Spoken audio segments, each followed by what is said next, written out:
안녕하세요. 60대 초반이고 퇴직한 지 몇 년 된 가장입니다. 제 나이대의 대한민국 남자라면 대부분 저랑 같을 것 같습니다. 젊었을 때는 돈 버느라고 세월 가는지 모르고 앞만 보면 살다 보면 어느새 머리는 희끗해지고 주름만 깊어지는 아저씨가 되어버리지요. 아내와 아이들을 위해 일만 하다 보니 생활은 그렇게 부족하지 않지만 아이들과의 관계도 친밀하지 못하고 아내와의 사이도 그렇게 좋지 않은 경우가 대부분이잖아요. 저와 아내의 사이가 그렇게 나쁜 것은 아니지만 그렇게 좋은 것도 아닙니다.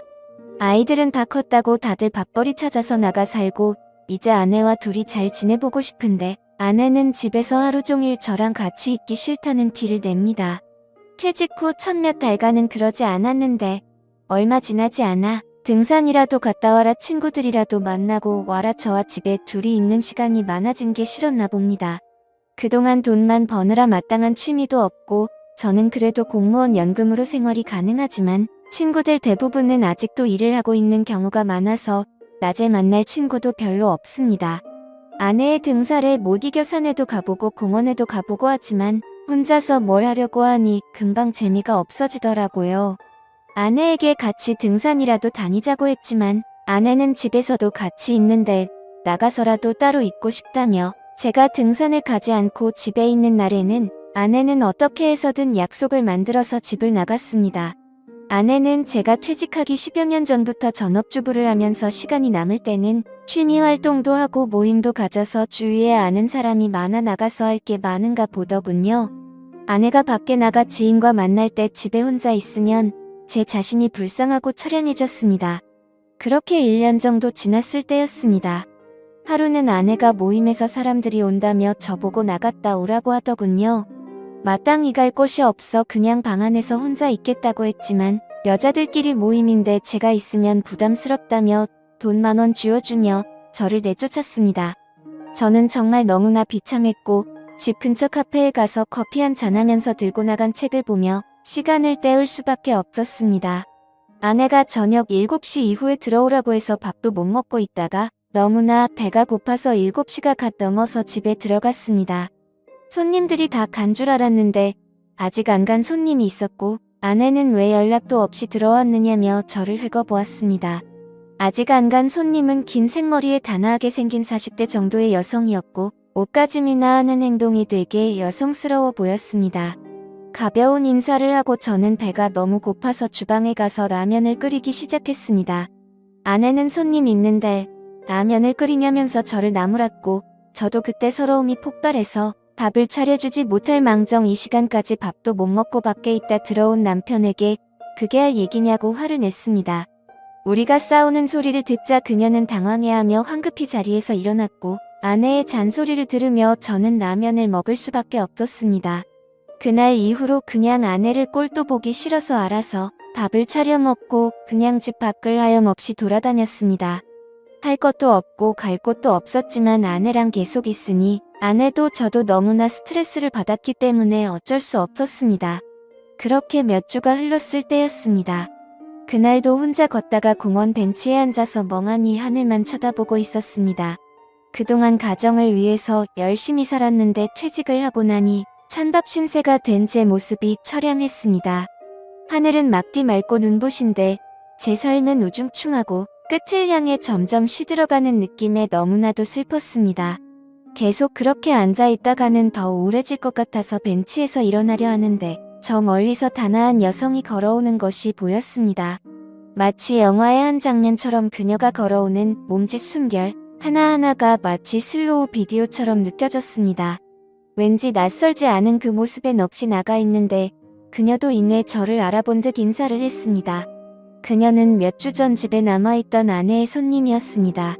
서로 짧은 인사를 나누었고 몇 마디 나눈 후에 아쉽지만 그녀를 떠나보낼 수밖에 없었습니다. 그녀와 공원에서 마주친 후로 제 심장이 쿵쾅쿵쾅거리고 설레는 것을 느낄 수가 있었습니다. 마치 제가 젊은 시절로 돌아간 것 같았습니다. 그녀의 단아한 모습과 지나치며 맡았던 그녀의 향기가 잊혀지지 않았습니다. 그날 이후로 매번 그 공원의 그 벤치를 찾아갔습니다. 남는 게 시간이고 아내와 집에 있어봤자 트러블만 생기는 걸 알기에 혹시나 한 번이라도 그녀와 마주치길 기대하면서 그 공원으로 출퇴근을 했습니다. 책과 따뜻한 차를 가지고 가서 몇 시간씩 그 벤치에 앉아 있었습니다. 하지만 한 달이 지나도록 그녀와 다시 마주치는 기회는 없었습니다. 아쉽기는 하지만 딱히 할 것도 없고 공원에 가서 좋은 공기 마시며 따뜻한 햇살 아래에서 책을 읽는 것도 나쁘지 않아서 그 뒤로도 쭉 그 공원을 찾았습니다. 그러다 몇 주 뒤 벤치에 앉아서 책을 읽고 있는데 그녀가 제게 다가와 말을 걸었습니다. 그렇게 기다리던 그녀를 몇 달 만에 다시 보니 너무나도 흥분이 됐지만 티를 안 내려고 애써 태연한 척했습니다. 그녀는 가볍게 인사를 나눈 뒤 그날은 시간이 좀 있는지 제 옆자리에 앉았고 제가 읽던 책에 대해서 물어보았습니다. 그녀도 소설책 읽는 걸 좋아한다고 했습니다. 그동안 돈을 버느라 다른 취미 활동은 할 수 없었지만 출퇴근하는 지하철에서 소설책을 많이 보던 저였기에 책에 대해서 이야기할 것은 많았습니다. 저는 미국 고전 소설을 잘 보는 편인데 그녀는 일본 소설을 좋아하더군요.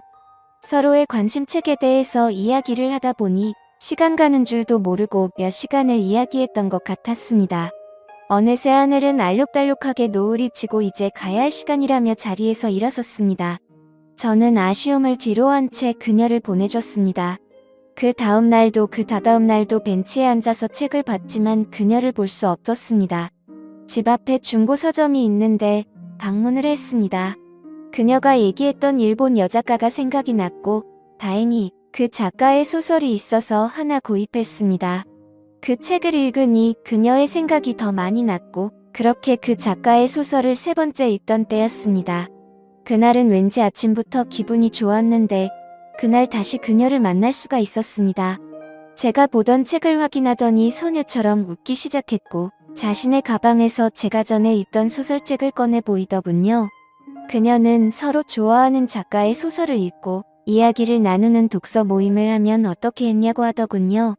지난번 우리 집에 왔을 때 사실 아내와 다른 여자분들과 미술 모임이었는데 자기는 여러 사람을 만나는 게 익숙하지 않아서 모임을 나가지 않고 있는데 저랑은 왠지 편하게 모임을 할 수 있을 거라면서 그 뒤로 매주 일주일에 2번씩 만나서 독서 모임을 이어나갔습니다.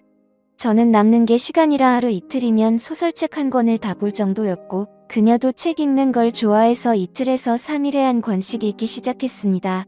그렇게 매주 그녀와 만나다 보니 우리는 급격하게 친해지기 시작했습니다. 제가 그동안 읽은 소설책 양이 어마어마하기도 했고 아무래도 나이가 많다 보니 그녀보다는 조금 더 깊은 얘기를 하곤 했을 때마다 그녀의 눈빛은 초롱초롱 빛이 났습니다. 그러다 책을 10권 떼었을 때 그녀가 처음으로 뒤풀이를 하자고 해서 파전집으로 갔습니다. 문학 얘기는 막걸리의 파전과 함께하는 거라며 자기가 대학교 독서 동아리 때는 항상 그랬다고 했습니다. 막걸리를 한잔할 때마다 그녀는 평소와는 다르게 말이 많아졌습니다. 예전 대학교 때 동아리를 하면서 너무나도 즐거웠던 추억이 요즘 저와 독서 모임을 하면서 다시 느끼고 있다며 좋아했습니다. 그러면서 자기는 지적인 남자가 좋아서 대학교 때도 책을 많이 보는 동아리 선배를 짝사랑한 적이 있었다며 제가 자신과는 다른 견해의 이야기를 할 때는 너무나 똑똑해 보인다고 하더군요. 저 좋으라고 하는 소리였겠지만 은근히 기분 좋고 설레기도 했습니다. 조금 더 취하자 자신의 가정 이야기도 했습니다. 자신은 이혼녀이고 이혼한 지는 5년 정도 됐다고 합니다. 전 남편은 집이 많이 부유했었고 남편과 시댁도 아무런 문제가 없었지만 아이를 낳지 못하는 걸로 갈등이 있었다고 합니다. 기억 후 전 남편은 다른 여자와 바람이 나서 아이를 데리고 왔고 이혼의 대가로 그녀가 지낼 만한 집에 전세금과 생활비 정도의 이자료를 받고 이혼을 했다고 했습니다. 전 남편은 돈 버는 거에만 관심이 많아서 소설책을 읽는 거는 시간 낭비라며 자신을 무시하고는 했는데 요즘은 저랑 이렇게 소설을 읽으니 좋다더군요. 그래도 전 남편과 이혼에 대해서 얘기를 하면서 기분이 좋아지지 않았는지 그녀는 막걸리를 원샷하기 시작했고 그러더니 갑자기 테이블에 머리를 박고 자기 시작했습니다. 저는 10여 분간 그녀를 흔들어 깨웠지만 그녀는 이미 만취 상태였고 어쩔 수 없이 그녀의 지갑에서 신분증을 발견하고 그녀의 집으로 그녀를 데려다 주었습니다. 집 근처에 오니 다행히 정신이 조금은 드는지 비밀번호를 알려주었고 그녀의 집 문을 열고 들어가 침대에 그녀를 눕혔습니다. 40대의 젊은 이혼녀가 사는 집에 들어오니 흥분이 되는 느낌이 들었습니다. 여자 혼자 살아서 그런지 집도 깔끔하고 좋은 냄새가 났습니다. 저도 취기가 조금 돌고 있고 그녀도 취해서 얼굴이 붉어져 있어서 더 예뻐 보였기 때문에 고백하고 싶은 마음이 굴뚝 같았지만 그렇게 되면 요즘 삶의 활력소인 그녀와의 독서 모임이 끝날 것 같아서 두려웠습니다. 저는 그녀에게 이불을 덮어주고 집을 나올 수밖에 없었습니다. 다음 독서 모임에 나온 그녀는 그날은 정말 미안하다며 작은 선물도 사왔습니다. 그렇게 독서 모임이 이어나가고 책을 20권 본 날 이번엔 제가 뒤풀이를 하자고 했고 이번에는 조금만 마시기로 했습니다. 우리는 막걸리를 마시며 최근 읽었던 책에 대해 진지한 얘기도 하고 이런저런 얘기도 했고 적당히 취했을 때 그녀의 집 앞까지 같이 걸어갔습니다. 그녀를 들여보내고 돌아서려는데 그녀가 저를 잡았고 집에 좋은 와인을 한 잔 더 하자는 그녀의 말에 저는 설레기 시작했습니다. 그녀는 오랜만에 분위기를 내자며 LP판을 틀었고 우리는 재즈를 들으며 와인을 마시기 시작했습니다. 저를 집으로 초대해 분위기를 잡으며 술까지 마시자는 그녀를 보면 왠지 저를 꼬시는 듯한 느낌이 들었습니다. 하지만 나이 차이도 많이 나고 가정까지 있는 저 같은 남자를 저렇게 단아하고 우아하게 생긴 예쁜 어린 여성이 그런 생각을 한다고 생각할 수가 없었습니다. 그렇게 술이 한 잔 들어가더니 그녀는 저에게 대놓고 얘기를 하더군요. 이렇게 예쁘고 젊은 여성이 혼자 사는 집까지 데려와서 대놓고 꼬시고 있는데 왜 반응이 없냐면서 배시시 웃으며 얘기를 했습니다. 저처럼 나이 많은 사람이랑 괜찮은 건가라고 묻자 그녀는 어차피 자기도 늙고 나중에 썩어 문드러질 몸 한 살이라도 어린 나이일 때 사랑을 나누고 싶다고 했습니다. 그러면서 저는 나이는 많지만 아는 것도 많고 연륜도 많은 게 오히려 더 매력이 있다며 한 번만 더 망설이면 자기처럼 어리고 예쁜 여자를 만날 기회가 이제는 없을 거라며 저를 놀리는 농담을 했습니다. 저도 이제는 더 이상 망설이고 체면 차릴 필요가 없다 생각해서 그녀의 제안을 수락했습니다. 그녀는 단아한 외모와는 다르게 엄청 적극적이었습니다. 솔직히 나이가 들어서 심장이 두근거릴 거라고는 생각조차 못했는데 그날 이후로 정말 엄청나게 심장이 두근거리더라고요. 사실 젊은 사람들에 비해서 체력이 많이 부족해진 탓에 그녀가 실망할까봐 걱정도 했지만 그녀는 오히려 저를 위로해줬습니다. 그런 그녀를 바라보고 있으면 너무나도 사랑스럽습니다. 젊은 그녀와 연애를 하다 보니 매일매일이 즐겁고 활기찹니다.